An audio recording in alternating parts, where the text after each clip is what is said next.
listening to the Health, Tech, and Wellness Podcast, where we cut through the noise and get straight to what really works for real people. This is more than just losing weight.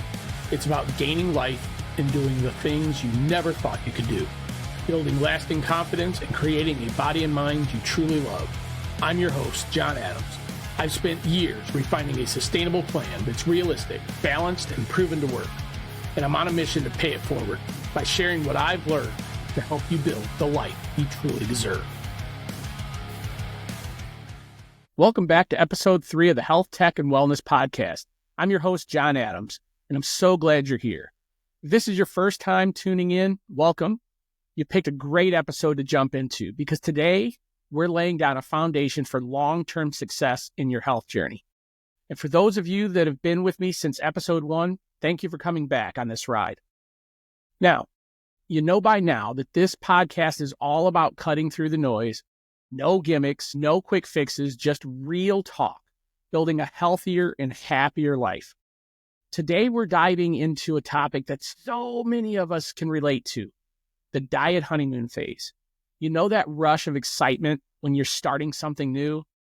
It feels like your brain is firing on all cylinders, and you're absolutely convinced that this is the one. The diet, the plan, the solution that's going to change everything, and it's going to be great.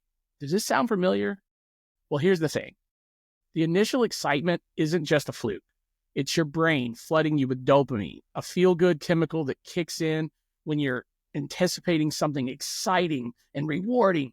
Well, let me give you an example. Think about the last time you made a big purchase. Maybe it was a new phone, a car, or even booking a dream vacation. The buildup, the anticipation, and imagining how great your life is going to be, it's almost intoxicating. But then, after you've made that purchase and the newness wears off, guess what? It's just another phone. It's just another car. It's just another big screen TV. That's exactly what happens with most diets. The excitement at the beginning is real. But once the dopamine hit fades and reality sets in, you're left with restrictions, cravings, and ultimately just frustration. And before you know it, you're back where you started, feeling defeated, like you've completely failed. Because here's the truth, and you really need to hear this. You're not the problem. The problem is the cycle of hype and crash that diets build on. They sell you the excitement, but then they don't give you the tools to succeed when that shiny new car effect wears off. So, why do most diets fail us? Let's break it down. First, they're designed for quick results, not long-term success. They promise things like lose 10 pounds in 10 days, which sounds amazing. Who wouldn't want that? But here's the catch. These results come from overly restrictive rules that just aren't sustainable. For example, maybe you tried a diet that told you to cut carbs completely or only eat during an 8-hour window. Sure. It works in the short term, but eventually life happens. You're at a family dinner, a birthday party, or you just want a slice of pizza without feeling like you're breaking all the rules. Now, let me just say this.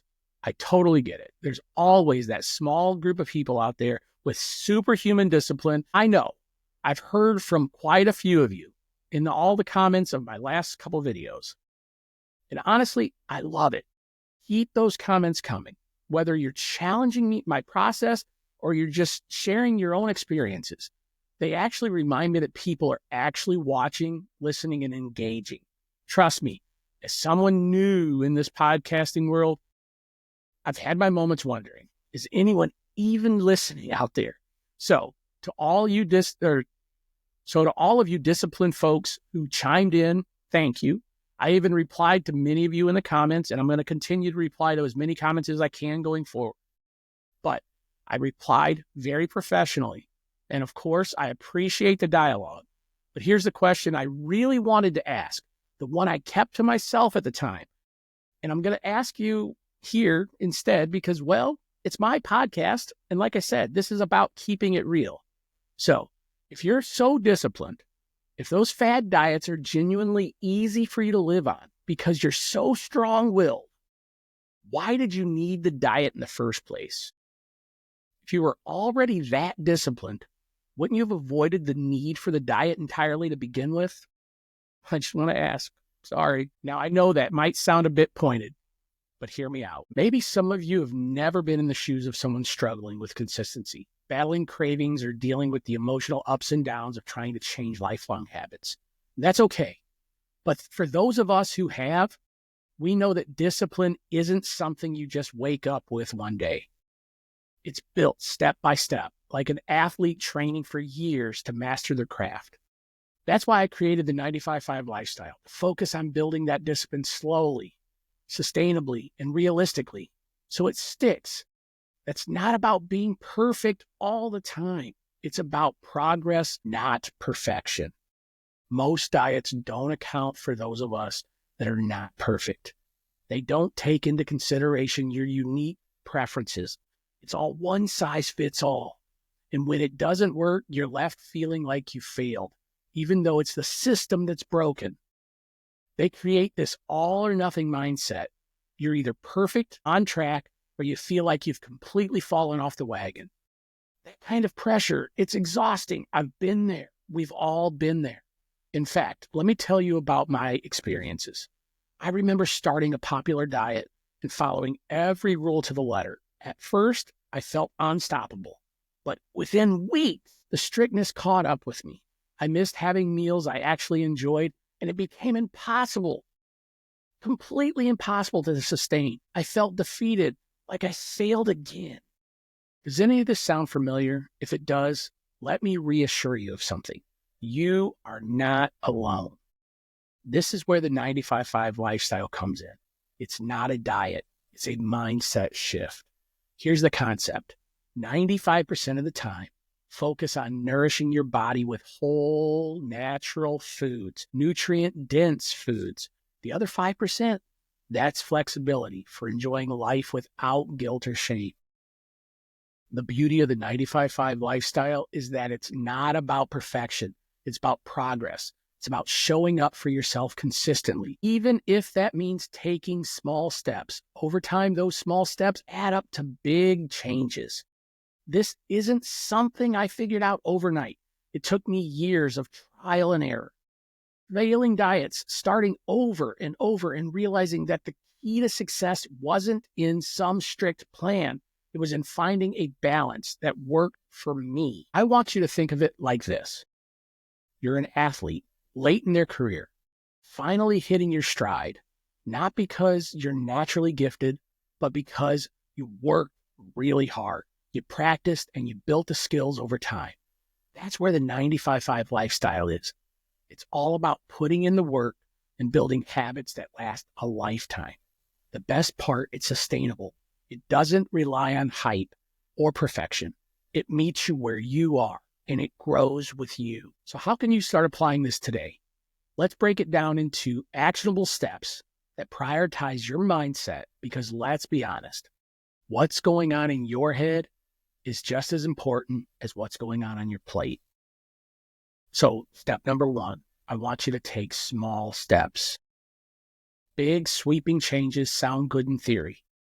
They're tough to stick to in real life. So start small. Maybe that means drinking just one more glass of water a day, or even just drinking a glass of water a day if you don't drink any. Then let's add a couple servings of vegetables to just one meal a day, or even swapping hot for sparkling water. Pick something that feels manageable. The goal here is to build momentum, not perfection. Each small win boosts your confidence and creates a foundation for bigger wins later. Step number 2, I wanted you to reframe your mindset. This one is huge. The way you think about food and health matters more than you realize. Instead of seeing food as something you have to restrict or even that you have to earn, try looking at it as fuel for your body and a source of enjoyment. What you eat should energize you, not drain you or make you feel guilty. Here's a little exercise to try. The next time you're about to eat something, ask yourself, is this going to make me feel good physically and emotionally in the long run? Or how am I going to feel afterwards? And I'll even give you kind of another little exercise that you can try. Eat that, enjoy it, savor it, let it just fill you with all the emotions of eating it. And then 2 minutes after you eat it, really get in tune with your body. How do you feel? You feel kind of, that's going to start helping you on this long haul of the 95-5 lifestyle. You're going to start to realize, okay, I'm going to enjoy these foods at 5% of the time, but man, I do feel like crap afterwards. So it's a good exercise to keep in mind. So at the end of the day, if this food makes you feel good, enjoy it. If not, give yourself permission to pause and rethink it. It's not about deprivation. It's about creating a relationship with food that serves your goals and your well-being. Then step number 3, almost the most important. This is where mindset piece really comes into play. We live in a world of instant gratification, fast food, same-day deliveries, quick fixes. But sustainable health doesn't work that way. Progress takes time, and it's not linear. There's going to be ups, there's going to be downs, and there's going to be moments where you feel like giving up. But here's a secret. Those moments are normal. They're part of the process. Be kind to yourself. Celebrate the small wins, like skipping dessert one night or choosing a walk over another episode of your favorite show. Those moments add up. Over time, you're going to see how far you've come. Step number 4, create a plan that works for you. One of the most powerful things you can do is customize your approach. Ask yourself, what are the biggest challenges that I face in getting into this? Then ask yourself, what's one habit you can realistically change starting right now, this week? Not on Monday, right now. What is one realistic change that you can make?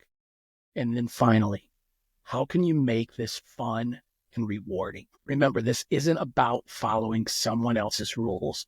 This is about designing a lifestyle that fits your preferences, your schedule, and your goals. Remember this. Hold this. It's not about being perfect. It's about showing up consistently, being honest with yourself and giving yourself grace along the way. It's okay to have bad days. What matters is that you keep going. Start small. Keep your mindset in check and trust the process. You've got this. Thank you for joining me today. I hope this episode gave you a fresh perspective on diets, why they fail, and how the 95-5 lifestyle can be a game changer for you. If this resonated with you at all, I'd love if you could share this episode with someone who might also need it. And don't forget to hit that follow button, subscribe, leave a comment. It helps us reach more people who are really ready to ditch the gimmicks and start living life on their terms. Together, we're creating a community that's focused on real results, real support, and no gimmicks.